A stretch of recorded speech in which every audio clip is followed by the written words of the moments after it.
Chair. Magandang umaga po sa atin lahat. Sa mga kapwa ko miyembro ng Committee on Good Government and Public Accountability at saka sa publiko na nakasubaybay sa ating mga hearings. Isa po sa pinagmulan ng legislative inquiry na ito ay ang privilege speech ni Honorable Rolando Valeriano noong ika-3 ng September 2024 delivered before the plenary session of the House of Representatives. Simple lang po ang pinaghuhugutan ng privilege speech na ito. Transparency and accountability on the expenditure of public funds. Sa pamamagitan ng mga hearings ng ating committee ay ating ginampanan ang tungkulin na alamin ang mga kakulangan sa ating batas at busisiin ang paggastos ng mga nakaraang ipinagkatiwalaang pondo ng bayan upang masigurado ang transparency at accountability ng ating pamunuan. Ulitin ko po yung sinabi ni Honorable Roland Valeriano. Tungkulin natin dito sa Kongreso na busisiin ang panukalang budget ng ehekutibo at ang paggastos ng mga nakaraang pinagkatiwalaang pondo ng bayan. Hindi pera ng pangalawang Pangulo. Ang Office of the Vice President budget para sa taong 2022, 2023, 2024 at 2025. Pondo ng bayan yan. Kaya mayroong budget hearings ay para malaman ng madlang people kung paano ginagastos ng mga opisina ng gobyerno ang pondo ng bayan na pinagkatiwala sa kanila. Ito po ay ayon kay Honorable Roland Valeriano. Nagsimula nga po ang hearings natin sa pagbusisi sa paggamit ng mga nakaraang budget ng mga opisinang pinamumunuan ng Office of the Vice President. Ang pinakamalaking parte ng pondo sa socio-economic program na umaabot ng humigit kumulang 2.2 billion pesos for 2023 at 1.75 billion for fiscal year 2024, pero hindi po malinaw ang mga benepisaryo. Ayon po sa Office of the Vice President, ang mga components ng programang ito ay ang mga sumusunod: libreng sakay, pagbabago campaign, OVP food trucks, livelihood programs like Magnegosyo Taday and Peace 911, medical assistance, burial assistance, and public assistance. May listahan silang binibigay sa COA ukol sa mga benepisaryo ng mga programang ito. Pero kapansin-pansin po sa mga accomplishment reports o ARs na sinubmit nila para sa confidential funds na may tila hiwalay pa ng pamimigay ng medical and food aid na kinukuha raw sa confidential funds. Halimbawa, noong February 6 to March 29, 2023, halagang 42 million in medical and food aid was given using confidential funds, while another 40 million noong April 25 to June 30, 2023 ang pinabigay kuno gamit ang confidential funds na hindi dumadaan sa regular na proseso ng procurement at aid distribution.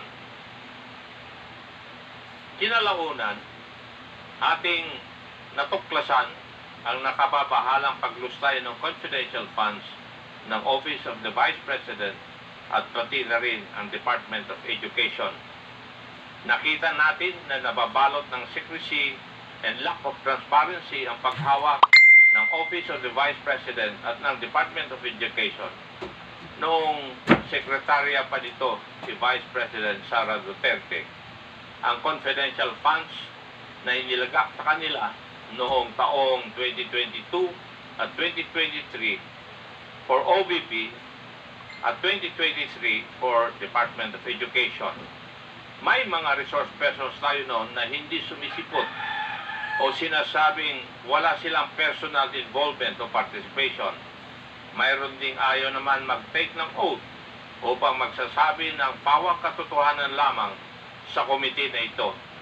Hindi exaggeration na sabihin na tayo ay dumaan sa butas ng karayom at napakadaming roadblocks para umabot tayo sa puntong ito.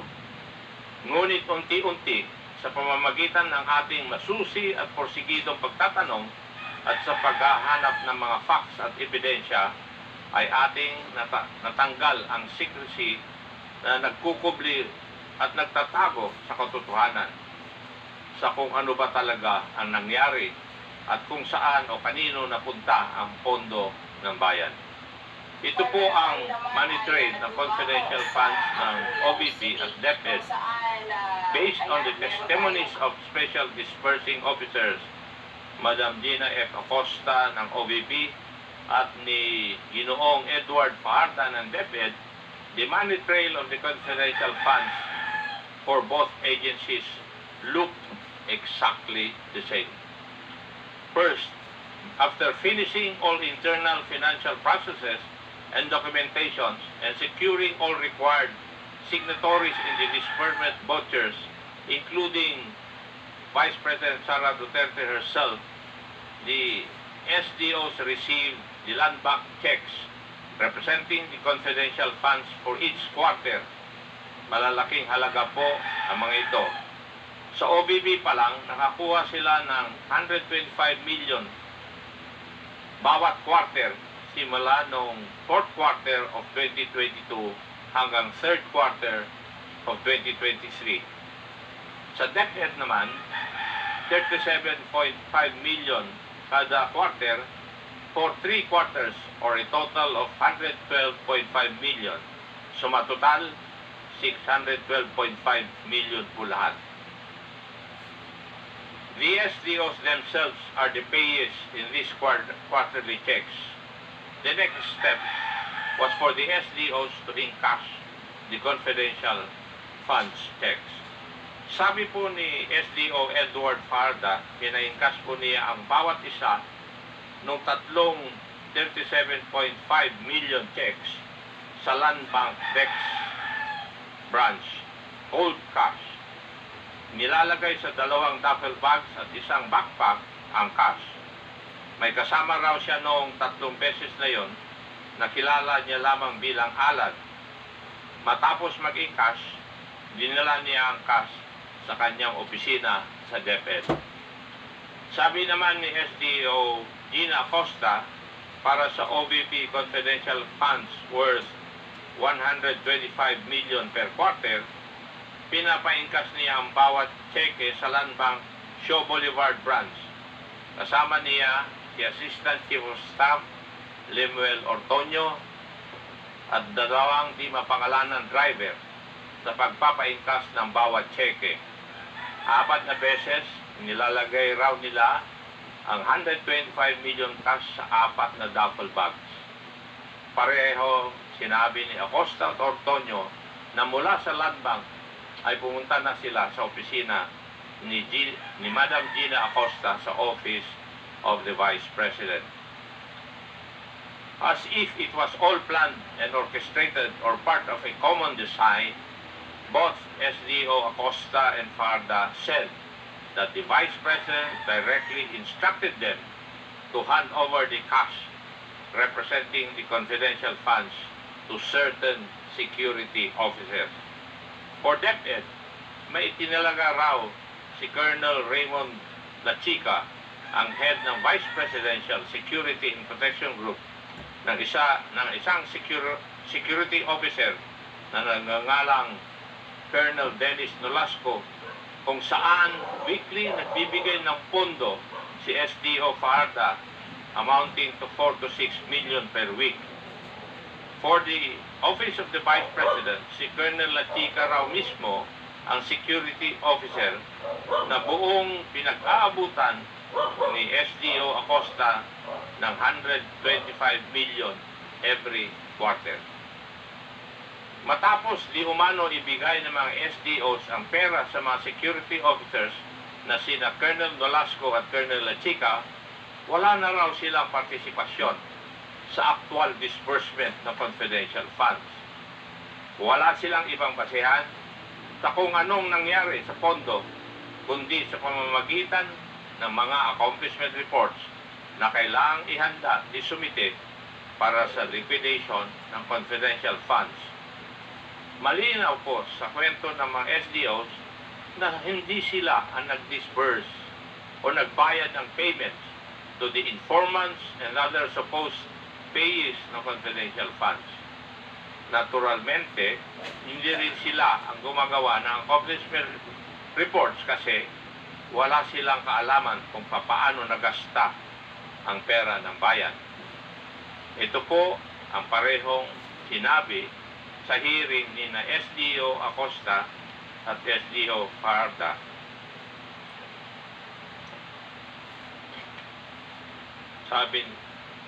Sabi, wala po akong alam sa pag-implement po ng confidential activities dahil po hindi ko po yan in line sa aking pinag-aralan. Your Honor, hindi po kasi ako ang expert diyan. Si Colonel Nolasco po, siya po kasi ang gumawa niyan. Ito po yung mga sagot ng ating mga resource persons noong mga hearing. It is also being made to appear that the acknowledgement receipts or the documentary evidence of payments, o tawag natin ay DEP, supposedly also came from these security officers. Hindi po malinaw para sa akin ang kwento nila kung kailan inaabot sa kanila ng security officers ang acknowledgement receipts. Pero ang malinaw po sa mga AOMs ng COA na hindi sinubmit ang mga acknowledgement receipts kasabay ng kanilang mga liquidation reports. Mukhang parati na lang afterthought ang pag-submit ng acknowledgement receipt sa COA. Ito ay sinubmit kasabay ng mga letter response na pirmado ni Attorney Poa para sa DepEd at para sa OVP ni na Attorney Lopez and Ginoong Ontorio. Sila nagsubmit ng acknowledgement receipts sa COA. Isa pong obserbasyon sa mga revelations na ito ng mga SDOs at mga ibang opisyal at dating opisyal ng DepEd at OVP, tila ba sinasaya tayong nililito, nililigaw at pinapagulo ang narrative sa kung ano ba talaga ang nangyari sa OVP at DepEd confidential funds. Kung inyong matatandaan, nung una ay sinabi nilang tanging ang mga SDOs lamang ang may kaalaman sa disbursement ng confidential funds. Ngunit nang magpakita na ang mga SDOs sa committee hearings at tinanong sila, wala din daw silang alam sa mga detalye patungkol dito sa mga confidential funds. Lahat po sila ay nagtuturuan. Pero sino nga ba pumirma sa mga accomplishment report at certification? Ang mga SDOs at si Vice President Sara Duterte. Kung totoo ang sinabi ni na SDO Acosta at Parda, malinaw na ito'y paglabag sa Joint Circular 2015-01 o ang guidelines sa paggamit at pag-audit ng confidential at intelligence funds na tila ginamit lamang sila bilang middlemen o pass-through ng pondo, nananatiling misteryoso at tago kung saan talaga napunta ang confidential funds. Isang butas sa guidelines na dapat tugunan sa pamamagitan ng batas. Mula sa Davao City na lumaki noong siya ay mayor hanggang sa mas malalaking pondo ng mapas sa kamay niya bilang Vice President at DepEd Secretary, nakakapagtaka rin ang obsession ni Vice President Sara sa confidential funds. Marahil ito'y dahil sa kalakip ng opacity at antas ng secrecy sa pag-disburse ng mga confidential funds na tila nagiging daan upang ito'y abusuhin ng walang accountability. At pagbaliwala sa mga alituntunin ito ay isang paglapastangan sa tiwala ng publiko at sa prinsipyo ng pananagutan na dapat sinusunod ng bawat institusyon ng pamahalaan. lalong-lalo na sa opisina ng pangalawang Pangulo. Let me remind the public of what is at stake here. It would constitute graft and corruption if public funds are misused or misappropriated, or worse, if funds are diverted to personal use or benefit. And given the amount we are talking about here, this may be under the crime of plunder. We leave it to the investigative bodies of the government to investigate the crimes committed here. Meanwhile, our task now is to legislate measures that will leave no room for pilferage of public funds. Maraming salamat po. Thank you, Mr. Chair.